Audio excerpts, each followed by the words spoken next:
जगदीश पाठक। मी आज ज्या विषयावर बोलणार आहे तो विषय तुम्हा प्रत्येकाला विचार करायला लावणार आहे। माझा विषय आहे आज जग असते तर पहिला प्रश्न त्यांच्या मनात आला असता की स्वराज्य फक्त माझा जन्मसिद्ध काय का?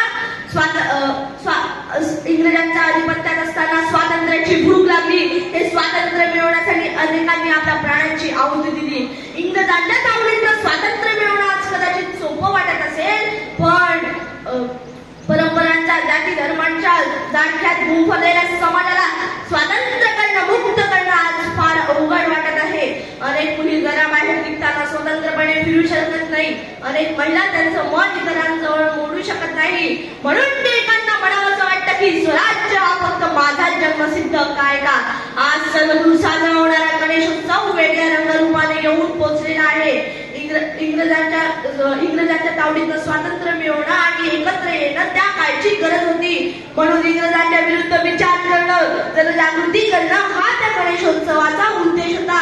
पण आजचा गणेशोत्सव वाड्यावाड्यात, गल्लीबोळात राजकारण्यांच्या, जाती धर्मांच्या आणि बापासमोर डीजेवरती नाचणारी आजची तरुण पिढी जर टिकाणी पाडली असती तर त्याची मान खरंच शर्मेनं खाली आली असती।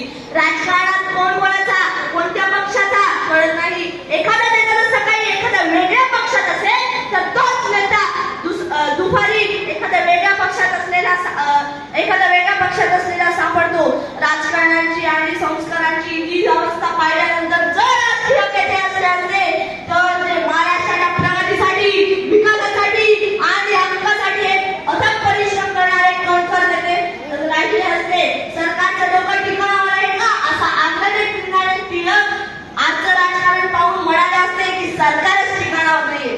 विदेशी मोडी आणि स्वदेशी अवलंबन केले म्हणून स्वातंत्र्य उपभोगायला मिळत आहे। पण आजच्या भारतीय अर्थव्यवस्थेत मेड इन चायना या वस्तू पाहिल्यानंतर ती खरंच स्वदेशीला बाजूला सारून विदेशी अवलंबली जात आहे। म्हणून ती पुन्हा